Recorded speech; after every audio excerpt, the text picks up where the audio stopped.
All right. One of our victorious teams over the weekend for the fourth consecutive year.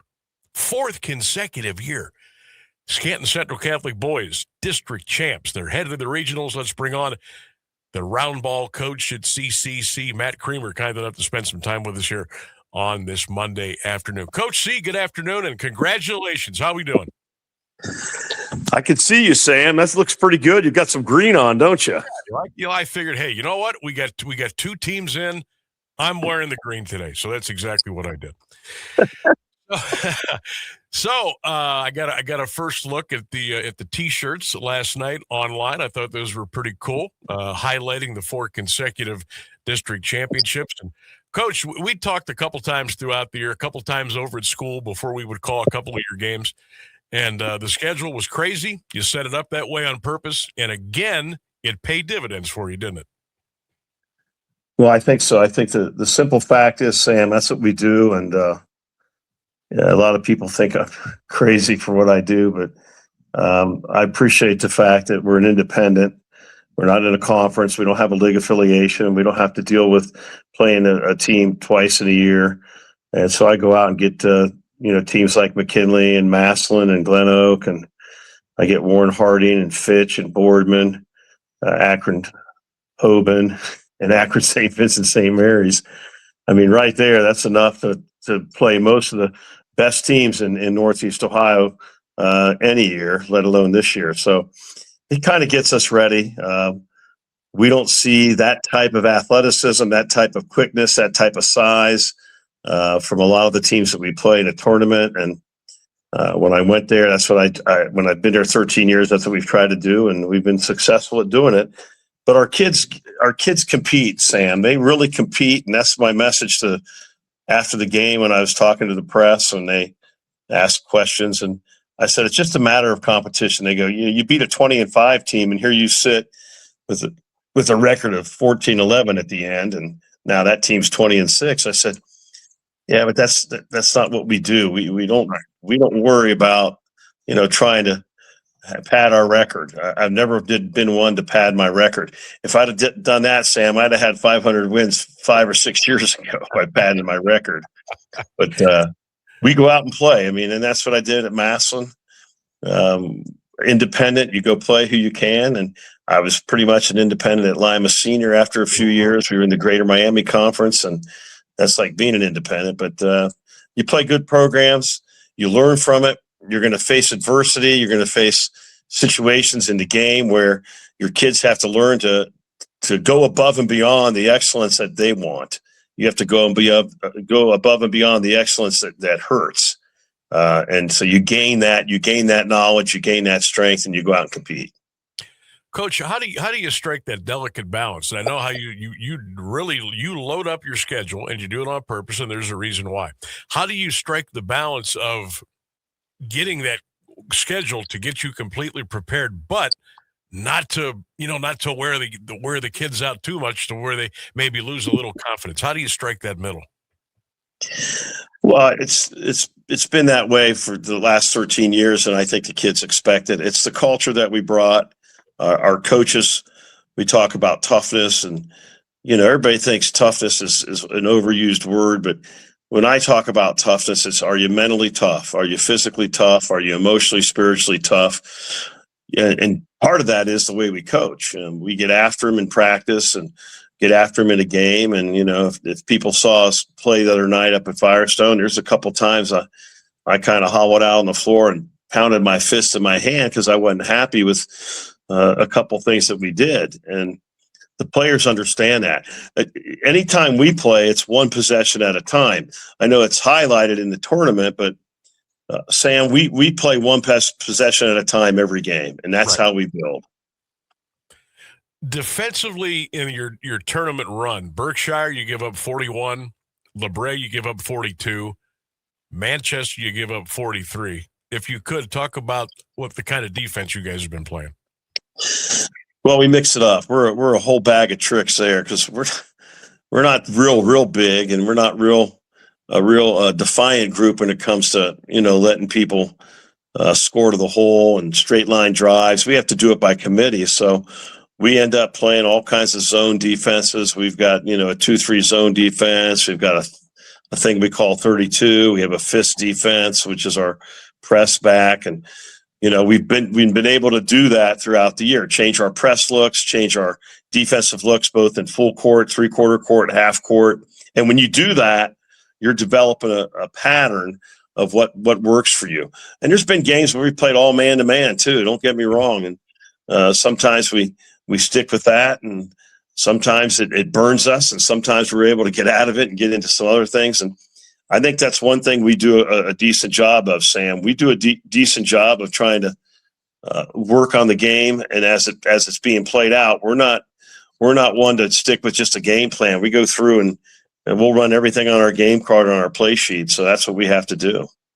And that speaks a lot of your kids too, and your staff, that you guys in the middle of something are able to just switch. Most times I'm guessing you don't have to call a timeout and bring everybody over together and say, hey, this is what we're going to do. You could just yell at them or throw up a signal or something, and they'll know when to switch. That's got to be huge, especially, when the brights are getting a little bit lighter this time of year. Yeah, yes, it is. It helps. I mean, our kids compete, and the other team may put their pants on one leg at a time, and that leg's a lot longer and thicker, but doesn't mean that they're able to play. They got to go out and do the job. But our kids, they love the challenge. They love the challenge, and from day one, we talk about the challenges of the season. They know what their goal is. This team is yet to reach its full potential. We're almost there, but they know where they have to get, and they know what I want, and they know what the program's been built for. And we're built for this run. We won our 7th district title, 4th in a row in my 13 years there. And, they expect this. They want this. They're motivated for this, and that helps us. And, I know people think that we jumped all over somebody at the beginning, and I talked to the coach at Berkshire, and I talked to Chad Kaiser at LeBray, and he knew why we did what we did. He knew why we picked what we picked. It kept us from an opponent down the road as long as we could stay away from them till this team can believe in the fact that they can do this. And, Wednesday night we're playing Chagrin Falls, well-coached team, good team, and it's no different than the other 3 teams that we played. Matt Creamer is our guest, outstanding head basketball coach at Canton Central Catholic, joining us here on the Sam Bourquin Show, 1310 WDPN. As Coach just reiterated, Central Catholic, Chagrin Falls at the Canton Memorial Fieldhouse, Wednesday night at 8 p.m. Coach, I'm familiar with Chagrin Falls on a football standpoint. They got a pretty good program up there for the pigskin. What about basketball? What can you tell us about your opponent at the Fieldhouse? Well, they're a lot like some teams we've played. They play in Berkshire's Chagrin Valley Conference. They do a good job. They're well coached. They have some shooters that do a decent job from the perimeter. Interesting fact, Sam, they started out 0-2 and they've won 18 in a row, I think. So that's an interesting fact there. They played a Norwayne team that was had a couple of injuries, but they did what they had to do in that game. And, we've seen them, and we have notes on them, and we scouted, and we had a scout up there before we played Saturday, and they're a pretty balanced team. They shoot the ball well. They run some great stuff. They have transition. We call it Kansas transition. They run that. They get into their 4-out-1 series. They get in their motion, and they've mixed up defenses too. They've played a little man-to-man. They play a little zone over the film that we've seen. So, we're looking forward to it. It's going to be a great game. You get to play here in Canton. We get to kind of come home. That's why we played over there this year, 2 games. We played McKinley, and we played in that Shot Clock Classic to get on that floor. We've been on that floor. It'll be 4 years in a row now, and we just want to get out of there. We want to win and get to Dayton, and that's our goal. Yep. Well, hey, sooner or later, you keep banging on that door, it's going to open for you. I can tell you that. Cameron, my son Cameron flew in for the district games, and him and Christian, they went to the games and stuff. And Cameron flew back to Houston this morning, and by the time I went to work, he had already landed. And he said, "Shock the world, let's get to Dayton and do a miracle or two." So we're going to try. Hey, that's all you can do is get out there and try. Coach Matt Creamer, our guest here of Central Catholic. Speaking of a pattern, I defensively, you've given up 41, 42, and 43.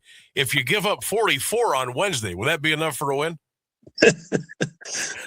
Yeah, I think so. But, All right.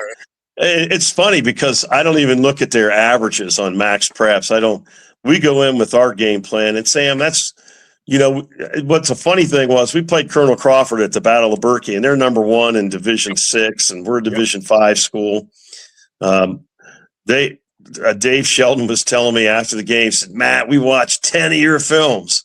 And I go, I only watched one of yours, the only one I wanted to watch. And that's how it is with us. We watch a film that we want to see. We don't want to see them in a game where they're just beating up somebody. We want to see them in a game where they're trying to win against a good opponent. And a lot of times the people we play, I only get one film because that's all I really need to see.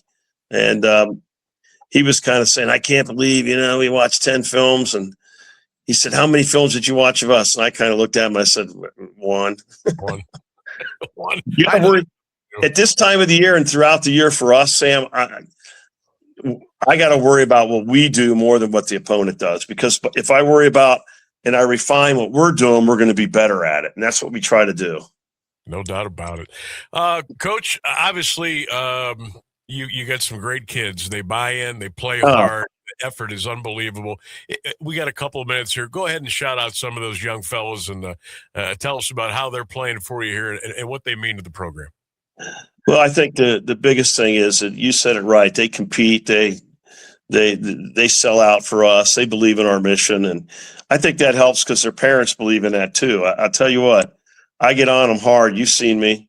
Oh, yeah. And they just keep battling and everything. And, there's some days I tell them, you got to reach your potential today. And, we're starting to do that each and every day. But this morning we had some guys listed in the Northeast Inland District, all-district team. Lance Velosky was first team.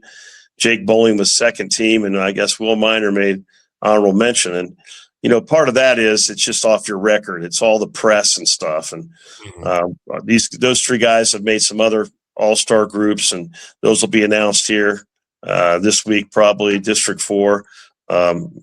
Lance was the District 4 Division 5 Player of the Year, and it could have been Bowling. It could have been either one of them, but he got the votes from I can nominate, but I can't vote and stuff like that. So that's what it is. And sometimes when you nominate both kids, neither of them get on there. But right.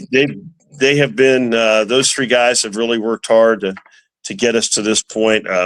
We've had some good play from Tyler Cook off the bench the last couple games and really had some good things. Joey Meyer has been a starter most of the year. And, Joey he bounds and rebounds. He's so physical for a kid that's barely, 6'1" or 6 foot, but he plays hard. He's so quick and fast, and he gets steals and makes attempts. And the other night he took a couple bad shots. I let him know about it and talked to him at halftime. And you know what? Yes, sir.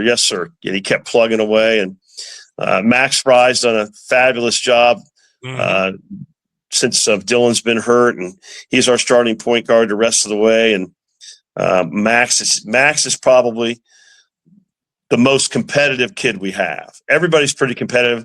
Max sticks his nose in there. Literally, he's got a bump on his nose. It looks like a bruised bubble, and his face went into the ground diving after a ball over at LeBray right in front of the bench. And it's kind of like two guys, sliding at home plate, and a guy fell on top of him trying to get the ball, and he got up, and I said, hey, it's a long way from the heart, but that sucker could be broken.